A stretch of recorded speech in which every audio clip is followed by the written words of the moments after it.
ತಮ್ಮೆಲ್ಲರಿಗೂ ಕೂಡ ನಿಮ್ಮದೇ ಆಗಿರ್ತಕ್ಕಂಥ ಯೂಟ್ಯೂಬ್ ಚಾನಲ್ ಸ್ಟಡಿ ವಿತ್ ಪರಶುರಾಮ್ಗೆ ಸ್ವಾಗತವನ್ನು ಕೋರ್ತೀನಿ. ಸೊ ನಾನು ಪರಶುರಾಮ್. ಈ ದಿನ ನಾವುಗಳು SSLC ಸಮಾಜ ವಿಜ್ಞಾನ ಜೊತೆಗೆ ಕೋರ್ ಆಗಿರ್ತಕ್ಕಂಥ ಒಂದು ವಿಜ್ಞಾನ ವಿಷಯದಲ್ಲಿ ಸಹಿತ ಬಹು ಆಯ್ಕೆಗಳ ಪ್ರಶ್ನೆಗಳ ಮಾಲಿಕೆಗಳನ್ನು ನೋಡ್ತಾ ಇದ್ದೀವಿ. ಸೊ ಇವತ್ತು ವಿಜ್ಞಾನ ವಿಷಯದಲ್ಲಿ ಈಗಾಗಲೇ ಮೊದಲ ಭಾಗದಲ್ಲಿ 20 ಬಹು ಆಯ್ಕೆ ಪ್ರಶ್ನೆಗಳನ್ನು ಪಾಠ 12 ವಿದ್ಯುತ್ ಶಕ್ತಿಯ ಮೇಲೆ ನೋಡಿದ್ದೀವಿ. ಸೊ ಇವತ್ತು ಮುಂದುವರಿದ ಭಾಗವಾಗಿ ಈ ಒಂದು ವಿಡಿಯೋದಲ್ಲಿ 22 ಪ್ರಶ್ನೆಗಳಿದ್ದಾವೆ. ಇದಾದ ನಂತರ ಈ ಪಾಠ ಮುಗೀತು.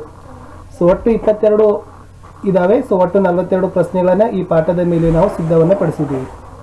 ತಡ ಮಾಡದೆ ಶುರು ಮಾಡೋಕ್ಕಿಂತ ಮುಂಚೆ ಹೊಸಬರಾಗಿದ್ದರೆ ದಯಮಾಡಿ ನಮ್ಮ ಚಾನೆಲ್ಗಳಾಗಿರ್ತಕ್ಕಂಥ ಸ್ಟಡಿ ವಿತ್ ಪರಶುರಾಮ್ ಹಾಗೂ ಸ್ಮಾರ್ಟ್ ವರ್ಕ್ಗಳನ್ನು ಸಬ್ಸ್ಕ್ರೈಬ್ ಮಾಡಿ, ಬೆಲ್ ಐಕಾನನ್ನು ಒತ್ತಿ ಹಾಗೂ ಟೆಲಿಗ್ರಾಮ್ ಗ್ರೂಪ್ಗೆ ಬಂದು ಸೇರಿಕೊಳ್ಳಿ ಅಂತ ಹೇಳ್ತಾ, ಸೊ ವಿದ್ಯುತ್ ಶಕ್ತಿ ಪಾಠದ 2ನೆಯ ಭಾಗದಲ್ಲಿ ಒಟ್ಟು 22 ಬಹು ಆಯ್ಕೆ ಪ್ರಶ್ನೆಗಳನ್ನು ನೋಡೋಣ.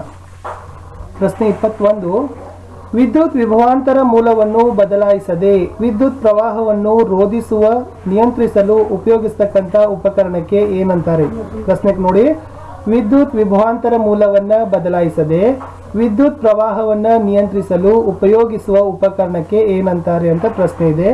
ಆಯ್ಕೆ ರೋಧ, ನಿಯಂತ್ರಣ ರೋಧ, ಪರಿವರ್ತಿತ ರೋಧ, ನಿಯಂತ್ರಿತ ರೋಧ. ಓಕೆ, ಸೊ ನೋಡಿ, ಸರಿಯಾಗಿರ್ತಕ್ಕಂಥ ಉತ್ತರ ಇದೆ ಆಯ್ಕೆ ಸಿ, ಅದನ್ನು ಪರಿವರ್ತಿತ ರೋಧ ಅಂತ ಕರೀತಾರೆ. ಮುಂದಿನ ಪ್ರಶ್ನೆಗೆ ಹೋಗೋಣ. ಪ್ರಶ್ನೆ ಸಂಖ್ಯೆ 22. ವಿದ್ಯುತ್ ಮಂಡಲದಲ್ಲಿ ಅನೇಕ ಬಾರಿ ರೋಧ ಬದಲಾಯಿಸಲು ಬಳಸತಕ್ಕಂಥ ಸಾಧನ ಯಾವುದು? ವಿದ್ಯುತ್ ಮಂಡಲದಲ್ಲಿ ಅನೇಕ ಬಾರಿ ರೋಧವನ್ನು ಬದಲಾಯಿಸಲು ಬಳಸತಕ್ಕಂಥ ಸಾಧನ ಯಾವುದು? A fuse, B starter, C rheostat, D ಮೇಲಿನ ಯಾವುದು ಅಲ್ಲ? ಸರಿ ಉತ್ತರ ಇತ್ತು ರಿಯೋಸ್ಟಾಟ್ ಅಂತಕ್ಕಂಥದ್ದು. ಇದನ್ನು ವಿದ್ಯುತ್ ಮಂಡಲದಲ್ಲಿ ಅನೇಕ ಬಾರಿ ರೋಧವನ್ನು ಬದಲಾಯಿಸಲು ಬಳಸ್ತಾರೆ. ಪ್ರಶ್ನೆ 23. ಒಂದು ವಾಹಕವು ಗಣನೀಯವಾದ ರೋಧವನ್ನು ಹೊಂದಿದ್ದರೆ ಅದನ್ನು ಏನೆನ್ನುತ್ತಾರೆ? ಒಂದು ವಾಹಕವು ಗಣನೀಯವಾದ ರೋಧವನ್ನು ಹೊಂದಿದ್ದರೆ ಅದನ್ನು ಏನಂತಾರೆ? ಎ ರೋಧ ಅಧಿಕ, ಬಿ ರೋಧಕ, ಸಿ ರೋಧತ್ವ, ಡಿ ಮೇಲಿನ ಯಾವುದೂ ಅಲ್ಲ? ಸರಿ ಉತ್ತರ ಇದೆ ಆಯ್ಕೆ ಬಿ ರೋಧಕ ಅಂತ ಕರೀತಾರೆ. ಪ್ರಶ್ನೆ 24. ಹೆಚ್ಚಿನ ರೋಧವನ್ನು ಒಡ್ಡುವ ಒಂದೇ ಗಾತ್ರದ ಅವಯವವು ಎಂತಹ ವಿಧದ ವಾಹಕವಾಗಿರುತ್ತದೆ? ಕೇಳ್ಕೊಳ್ಳಿ ಪ್ರಶ್ನೆ. ಹೆಚ್ಚಿನ ರೋಧವನ್ನು ಒಡ್ಡತಕ್ಕಂಥ ಒಂದೇ ಗಾತ್ರದ ಅವಯವವನ್ನು ಎಂತಹ ವಿಧದ ವಾಹಕಗಳು ಆಗಿರ್ತವೆ? ಎ ಅತ್ಯುತ್ತಮ ವಾಹಕಗಳು, ಬಿ ಉತ್ತಮ ವಾಹಕಗಳು, ಸಿ ಕಳಪೆ ವಾಹಕಗಳು, ಡಿ ಶೂನ್ಯ ವಾಹಕಗಳು. ಸೊ ಸರಿಯಾದ ಉತ್ತರ ಅದನ್ನು ಕಳಪೆ ವಾಹಕಗಳು ಅಂತ ಕರೀತಾರೆ. ಪ್ರಶ್ನೆ 25. ತಂತಿಯ ಉದ್ದವನ್ನು ದ್ವಿಗುಣಗೊಳಿಸಿದಾಗ ಅಮ್ಮಿಮೀಟರ್ ಸೂಚ್ಯಂಕ ಏನಾಗಿರುತ್ತೆ? ನೋಡಿ, ತಂತಿಯ ಉದ್ದವನ್ನು ದ್ವಿಗುಣಗೊಳಿಸಿದಾಗ ಅಮ್ಮಿಮೀಟರ್ನಲ್ಲಿ ಸೂಚ್ಯಂಕ ಏನಾಗಿರುತ್ತೆ? ಎ ಅರ್ಧ, ಬಿ ಸಮ, ಸಿ ಕಡಿಮೆ, ಡಿ ಶೂನ್ಯ. ಸೊ ಅಲ್ಲಿ ಅಮ್ಮಿಮೀಟರ್ನ ಸೂಚ್ಯಂಕ ಅರ್ಧ ಆಗಿರ್ತದೆ ಯಾವಾಗ? ತಂತಿಯ ಉದ್ದವನ್ನು ನಾವು ದ್ವಿಗುಣಗೊಳಿಸಿದಾಗ. ಪ್ರಶ್ನೆ 26. ವಾಹಕದ ರೋಧವು ಅವಲಂಬಿಸಿರುವುದು. ಹಾಗಾದರೆ ವಾಹಕದ ರೋಧ ಏನನ್ನು ಅವಲಂಬಿಸಿದೆ? ಎ ವಾಹಕದ ಉದ್ದ, ಬಿ ವಾಹಕದ ಅಡ್ಡ ಕೊಯ್ತ, ಸಿ ವಸ್ತುವಿನ ಪ್ರಾಕೃತಿಕ ಗುಣ, ಡಿ ಮೇಲಿನ ಎಲ್ಲವೂ. ಸರಿಯಾದ ಉತ್ತರ ಇದೆ ಡಿ ಮೇಲಿನ ಎಲ್ಲವೂ. ಅಂದರೆ ವಾಹಕದ ಉದ್ದ, ವಾಹಕದ ಅಡ್ಡ ಕೊಯ್ತ, ವಸ್ತುವಿನ ಪ್ರಾಕೃತಿಕ ಗುಣ, ಈ ಮೂರನ್ನು ಕೂಡ ವಾಹಕದ ರೋಧ ಅವಲಂಬಿಸಿರುತ್ತೆ. 27. ಯಾವುದೇ ಏಕರೂಪಿ ಲೋಹೀಯ ವಾಹಕದ ರೋಧವು ಅದರ ಉದ್ದಕ್ಕೆ ಡ್ಯಾಶ್ ಅನುಪಾತದಲ್ಲಿರುತ್ತದೆ? ಯಾವುದೇ ಒಂದು ಏಕರೂಪಿಯ ಲೋಹೀಯ ವಾಹಕದ ರೋಧ ಅದರ ಉದ್ದಕ್ಕೆ ಯಾವ ಅನುಪಾತದಲ್ಲಿರುತ್ತೆ ಅಂತ ಪ್ರಶ್ನೆ ಇತ್ತು. ಎ ಸಮ ಅನುಪಾತ, ಬಿ ವಿಲೋಮ ಅನುಪಾತ, ಸಿ ನೇರ ಅನುಪಾತ, ಡಿ ಶೂನ್ಯ ಅನುಪಾತ. ಉತ್ತರ ಇತ್ತು ಅದು ನೇರ ಅನುಪಾತದಲ್ಲಿ ಇರುತ್ತೆ. ಪ್ರಶ್ನೆ 28. ಯಾವುದೇ ಏಕರೂಪ ಲೋಹೀಯ ವಾಹಕದ ರೋಧವು ಅದರ ಅಡ್ಡ ಕೊಯ್ತಕ್ಕೆ ಯಾವ ಅನುಪಾತದಲ್ಲಿ ಇರುತ್ತೆ? ಯಾವುದೇ ಏಕರೂಪ ಲೋಹೀಯ ವಾಹಕದ ರೋಧವು ಅದರ ಅಡ್ಡ ಕೊಯ್ತದ ಯಾವ ಅನುಪಾತದಲ್ಲಿರುತ್ತೆ? ಎ ನೇರ, ಬಿ ಶೂನ್ಯ, ಸಿ ವಿಲೋಮ, ಡಿ ಯಾವುದೂ ಅಲ್ಲ? ಸೊ ಅದು ವಿಲೋಮ ಅನುಪಾತದಲ್ಲಿರುತ್ತೆ. ಸಿ ವಿಲೋಮ ಅಂತಕ್ಕಂಥದ್ದು ಸರಿ ಉತ್ತರ ಇತ್ತು.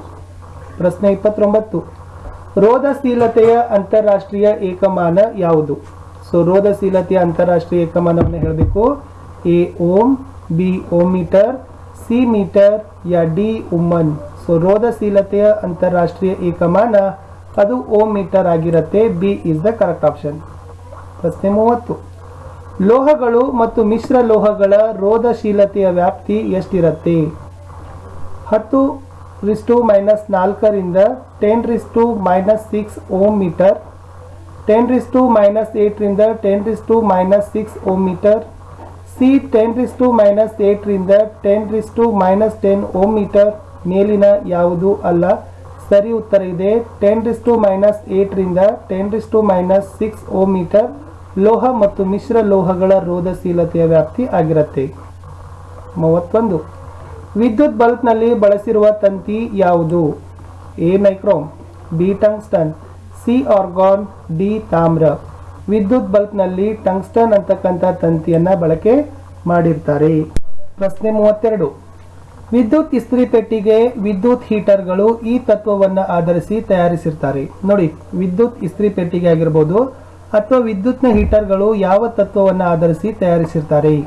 ಎ ಉಷ್ಣ ಪರಿಣಾಮ, ಬಿ ವಿದ್ಯುತ್ ಪರಿಣಾಮ, ಸಿ ವಿದ್ಯುತ್ ಪ್ರವಾಹದ ಉಷ್ಣೋತ್ಪಾದನಾ ಪರಿಣಾಮ, ಡಿ ಮೇಲಿನ ಯಾವುದೂ ಅಲ್ಲ.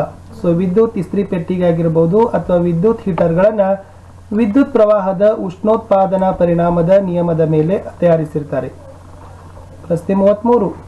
ಪ್ರಬಲವಾದ ಹಾಗೂ ಹೆಚ್ಚಿನ ದ್ರವಣ ಬಿಂದುವನ್ನು ಹೊಂದಿರತಕ್ಕಂಥ ಲೋಹ ಯಾವುದು? ಎ ಚಿನ್ನ, ಬಿ ತಾಮ್ರ, ಸಿ ಟಂಗ್ಸ್ಟನ್, ಡಿ ಕಬ್ಬಿಣ. ಸರಿಯಾದ ಉತ್ತರ ಇತ್ತು ಸಿ ಟಂಗ್ಸ್ಟನ್. ಇದು ಹೆಚ್ಚಿನ ಪ್ರಬಲವಾಗಿದೆ ಮತ್ತು ಹೆಚ್ಚು ದ್ರವಣ ಬಿಂದುವನ್ನು ಹೊಂದಿದೆ. ಪ್ರಶ್ನೆ 34. ತಂತಿಯ ದೀರ್ಘಕಾಲ ಬಾಳಿಕೆಗಾಗಿ ಬಲ್ಬ್ಗಳಲ್ಲಿ ತುಂಬಿರ್ತಕ್ಕಂಥ ಅನಿಲ. ನೋಡಿ, ಆ ತಂತಿಯ ದೀರ್ಘಕಾಲ ಬಾಳಿಕೆಗಾಗಿ ಯಾವ ಅನಿಲಗಳನ್ನು ವಿದ್ಯುತ್ ಬಲ್ಬ್ನಲ್ಲಿ ತುಂಬಿರ್ತಾರೆ? A nitrogen, B argon, C ಮೇಲಿನ ಎರಡು, ಡಿ ಮೇಲಿನ ಯಾವುದೂ ಅಲ್ಲ. ಸೊ ಉತ್ತರ ಇದೆ ಮೇಲಿನ ಎರಡು, ಅಂದರೆ ನೈಟ್ರೋಜನ್ ಮತ್ತು ಆರ್ಗಾನ್ ಎರಡನ್ನು ಕೂಡ ಆ ತಂತಿಯ ದೀರ್ಘಕಾಲ ಬಾಳಿಕೆಗಾಗಿ ವಿದ್ಯುತ್ ಬಲ್ಬ್ಗಳಲ್ಲಿ ತುಂಬಿರ್ತಾರೆ. ಪ್ರಶ್ನೆ 35. ವಿದ್ಯುತ್ ಪ್ರವಾಹದ ಮಂಡಲದಲ್ಲಿನ ಉಪಕರಣಗಳನ್ನು ರಕ್ಷಿಸುವುದು ಯಾವುದು? ವಿದ್ಯುತ್ ಪ್ರವಾಹದ ಮಂಡಲದಲ್ಲಿ ಆ ಉಪಕರಣಗಳನ್ನು ರಕ್ಷಿಸಲಿಕ್ಕೆ ಏನನ್ನ ಬಳಸಿರ್ತಾರೆ?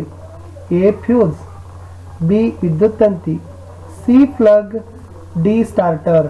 ಸೊ ವಿದ್ಯುತ್ ಪ್ರವಾಹದ ಮಂಡಲದಲ್ಲಿ ಉಪಕರಣಗಳನ್ನು ಸಂರಕ್ಷಣೆಯನ್ನ ಮಾಡಲಿಕ್ಕೆ ಫ್ಯೂಸ್ಗಳನ್ನು ಬಳಸ್ತಾರೆ. A fuse is the correct option. 36. ಕೆಲಸ ಮಾಡುವ ದರವನ್ನು ಏನೆನ್ನುತ್ತಾರೆ? ಕೆಲಸ ಮಾಡ್ತಕ್ಕಂಥ ದರಕ್ಕೆ ಏನಂತಾರೆ? ಎ ಕೆಲಸ, ಬಿ ಶಕ್ತಿ, ಸಿ ದರ, ಡಿ ಸಾಮರ್ಥ್ಯ. ಸೊ ಕೆಲಸ ಮಾಡ್ತಕ್ಕಂಥ ದರಕ್ಕೆ ಏನಂತಾರೆ ಅಂದರೆ ಸಾಮರ್ಥ್ಯ ಅಂತ ಕರೀತಾರೆ. D is the correct option. 37.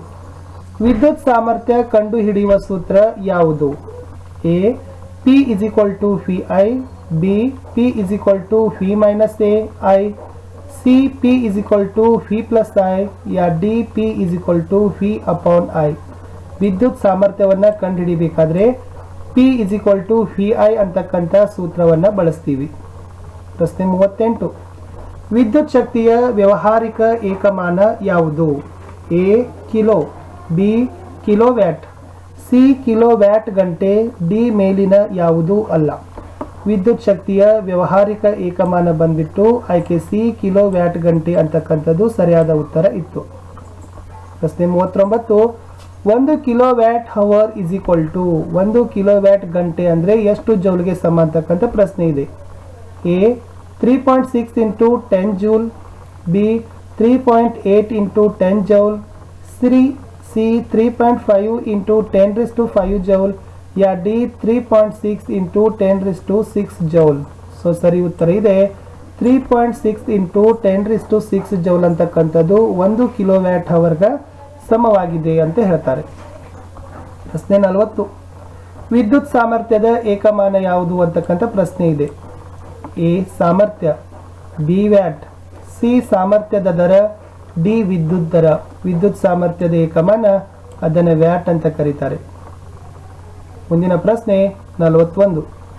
ಹಲವು ರೋಧಕಗಳ ಸಮಾನ ರೋಧವು ಪ್ರತಿರೋಧಕಗಳ ರೋಧದ ಒಟ್ಟು ಮೊತ್ತಕ್ಕೆ ಸಮವಾಗಿರುವುದು ಯಾವ ಜೋಡಣೆ ಕ್ರಮದಲ್ಲಿ ಕಂಡುಬರುತ್ತದೆ? ನೋಡಿ, ಹಲವು ರೋಧಕಗಳ ಸಮಾನ ರೋಧವು ಪ್ರತಿರೋಧಕಗಳ ರೋಧದ ಒಟ್ಟು ಮೊತ್ತಕ್ಕೆ ಸಮವಾಗಿರುವುದು ಯಾವ ಜೋಡಣೆ ಕ್ರಮದಲ್ಲಿ ಕಂಡುಬರ್ತದೆ?